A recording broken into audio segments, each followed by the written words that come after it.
सिसोदिया जी को बुलाना चाहता हूं। प्लीज जोरदार तालियों से वेलकम करिए, जोरदार तालियों से पूरी तरह से।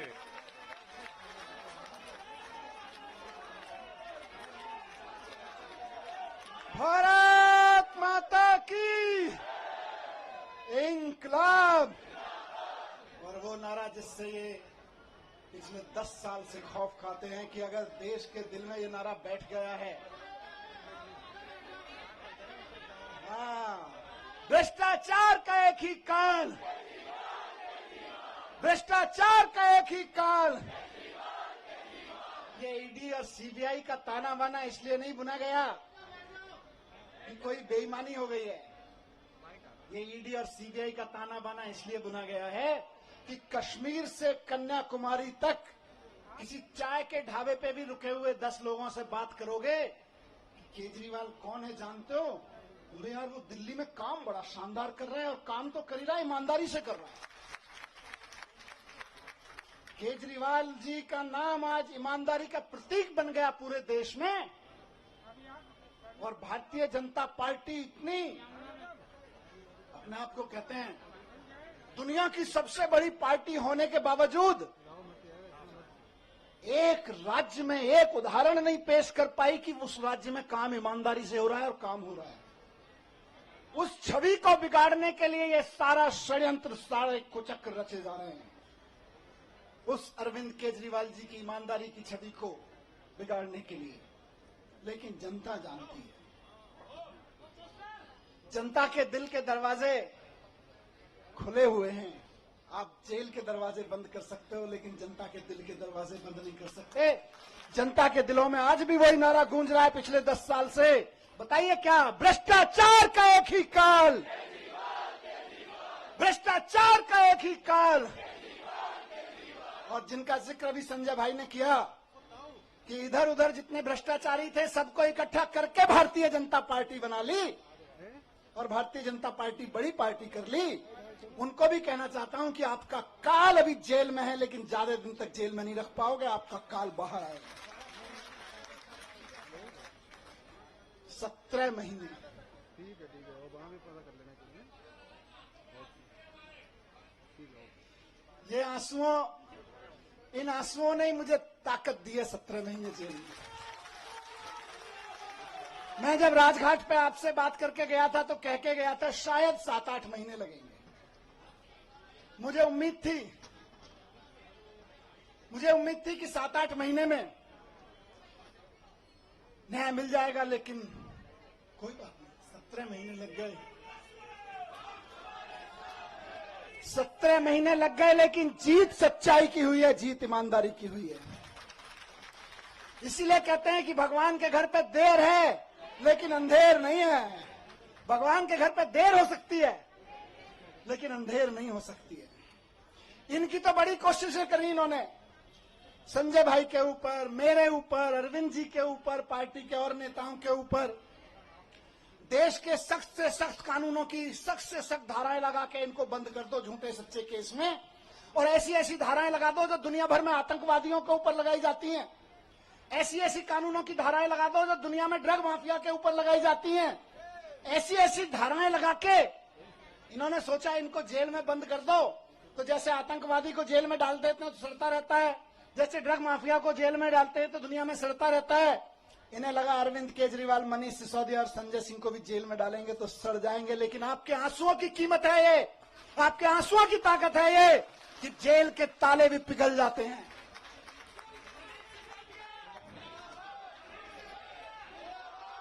एक ही चीज कहूंगा, कल सुबह मैं बैठा था कि सारी दुनिया की सारी बुरी ताकतें भी इकट्ठी हो जाए ना, तो जो सच्चाई के रास्ते पे चलता है उसका साथ भगवान देता है, उसका साथ भगवान जरूर देता है।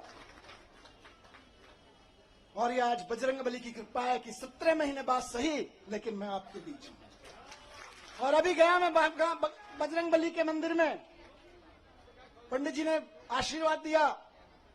वहां जो पंडित जी मौजूद होते हैं वही बजरंगबली जी के वाणी बोल रहे होते हैं। उन्होंने बजरंगबली जी की वाणी से आशीर्वाद दिया कि विजयी भव, सफल भव। मैंने कहा जी एक ही सफलता का मंत्र है, दिल्ली के एक एक बच्चे के लिए शानदार स्कूल बना के देने हैं, यही हमारी सफलता है। और इसके लिए मैं कल से कह रहा था अपने साथियों से, हम तो रथ के घोड़े हैं, हमारा असली सारथी अभी जेल में बंद है, वो भी बाहर आ जाएगा।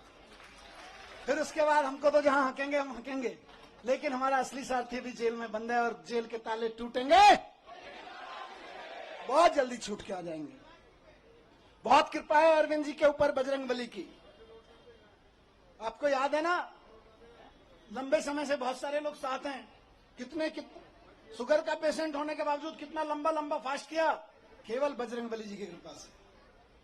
तमाम तरह के आरोप, इतने इतने आरोप लगाए झूठे झूठे, बच गए, निकल के आ गए केवल अरविंद जी बजरंगबली जी की कृपा से।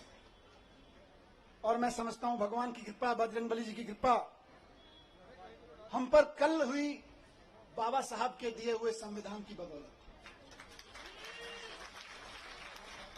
बाबा साहब ने, जब ये मुकदमे की सुनवाई चल रही थी, मैं बहुत ध्यान से सुन रहा था, पढ़ रहा था, पूरी डिटेल ले रहा था वकील साहबों से।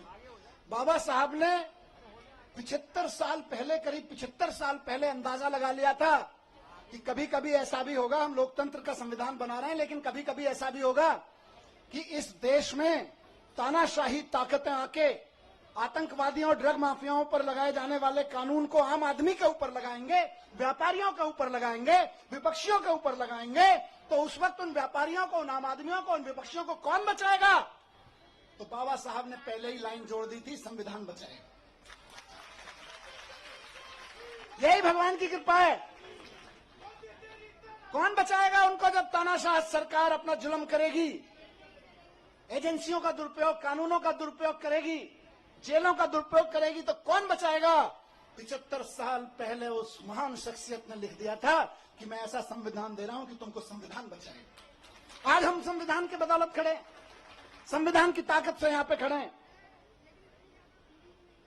आज मैं शुक्रगुजार हूं देश के संविधान का, बाबा साहब का, और साथ साथ बहुत विनम्र निवेदन के साथ में माननीय सुप्रीम कोर्ट का, बहुत विनम्र सम्मान के साथ में माननीय सुप्रीम कोर्ट ने संविधान की दी हुई ताकत का इस्तेमाल करते हुए कल तानाशाही को कुचला, तानाशाही को कल गलत ठहराया। और माननीय सुप्रीम कोर्ट के साथ साथ में बहुत तहे दिल से शुक्रगुजार हूं उन वकीलों का जो पिछले 1.5 साल से, 17-18 महीने से, और बल्कि उससे पहले से भी पूरी लड़ाई लड़ रहे हैं। मैं जेल में बैठा था, आप लोग आंदोलन कर रहे थे, अरविंद जी जेल में बैठे हैं, आप लोग यहां सड़कों पे डंडे खा रहे हैं, लेकिन वो वकील इधर से उधर धक्के खा रहे हैं, एक कोर्ट से दूसरे कोर्ट धक्के खा रहे हैं, एक कागज से दूसरे कागज में जा रहे हैं। इनकी एक एक साजिशों का, इनकी एक एक चालबाजियों का, इनकी एक एक तिगड़मों का जवाब दे रहे हैं अदालतों में खड़े होकर, इनके एक एक झूठ का पर्दाफाश कर रहे हैं। मेरे लिए तो मैंने कल भी कहा था, भगवान स्वरूप हैं। किसी भी जेल में बंद होने वाले एक व्यक्ति के लिए तो वकील भगवान स्वरूप होता है, और मेरे लिए तो सिंघवी साहब वाकई भगवान स्वरूप हैं। अभिषेक मनु सिंघवी जी, जिन्होंने इस पूरी कानूनी लड़ाई को इस अंजाम तक पहुंचाया, और जल्दी अरविंद जी को भी बाहर लेकर आएंगे। मैं धन्यवाद करता हूं सिंघवी साहब का, मैं धन्यवाद करता हूं दयान कृष्णन साहब का, मैं धन्यवाद करता हूं मोहित माथुर साहब का, जिन्होंने बहुत बेबाकी से अदालतों के सामने ईडी और सीबीआई और भारतीय जनता पार्टी के सच को बेनकाब किया है। और मैं बहुत प्यार के साथ धन्यवाद करता हूं, उनमें से कुछ लोग मेरे उनसे उम्र में छोटे हैं, कुछ बड़े हैं, अपनी आम आदमी पार्टी की लीगल टीम के कुछ वकील साथी, हमारे एमएलए यहां खड़े हैं, साथ साथ में उनको सबको कोऑर्डिनेट करने वाले विवेक भाई, इधर शायद नहीं होंगे, विवेक जैन किसी अदालत में इस समय जाके आर्गुमेंट कर रहे होंगे, इरशाद भाई इस समय कहीं किसी अदालत में आर्गुमेंट कर रहे होंगे, कुछ पेपर बना रहे होंगे, और उनके कई साथी यहाँ खड़े मैं देख रहा हूं, अपने सारे साथियों को मैं उनका भी बहुत धन्यवाद करता हूं।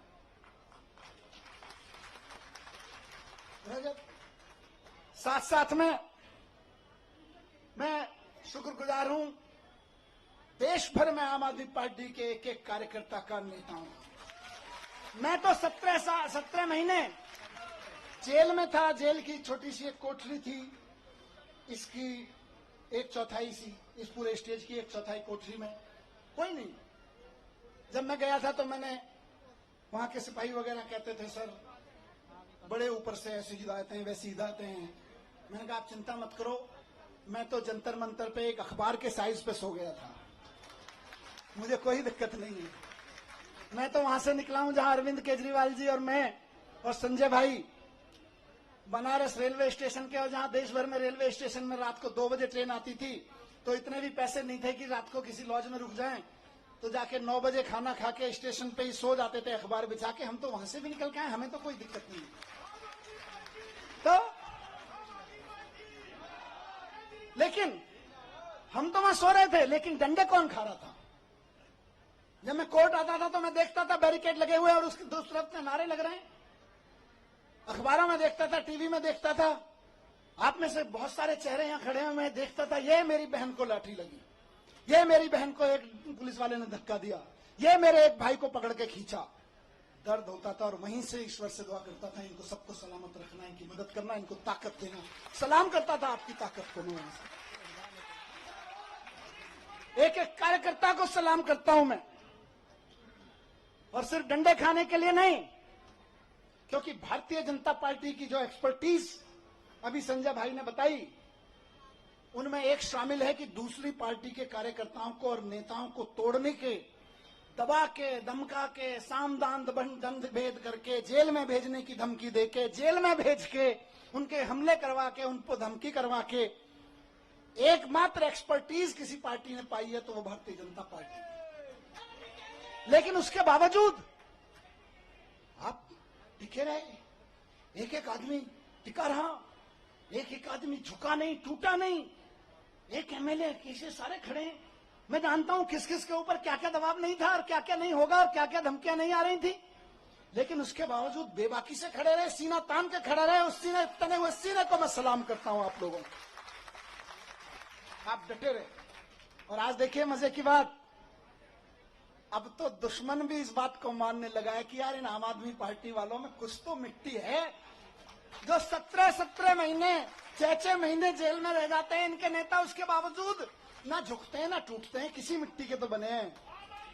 ये उस मिट्टी के बने हैं, मैं बताता हूं, ये उस मिट्टी के बने हैं भारतीय जनता पार्टी वालों, जिस मिट्टी पर भगत सिंह का पसीना की बूंदें गिरी हुई हैं, जिस मिट्टी पे गांधी ने गोली खाई थी, जिस मिट्टी पे भगत सिंह के पसीने की बूंदें गिरी हुई हैं, जिस मिट्टी पे खड़े होके बाबा साहब ने तुम्हारी जैसी लोगों की ताकतों के, उस वक्त की ताकतों के जुल्म झेले थे, उस मिट्टी से ये बने हुए हैं। इनको तुम्हारी तोता मैना क्या तोड़ पाएंगे, ये तुम्हारे सीबीआई और ईडी क्या तोड़ पाएंगे, इनको नहीं टूटे लोग।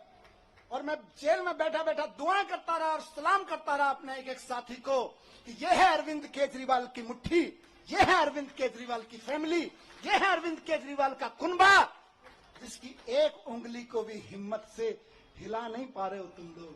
वाह, फक्र था मुझे सब।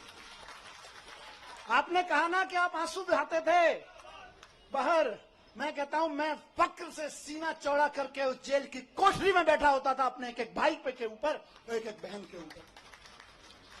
ये मेरी ताकत थी। जेल के अंधेरे, मैं कहूंगा कि जेल के अंधेरे में ये ताकत तो होती है कि वो तोड़ तो सकती है।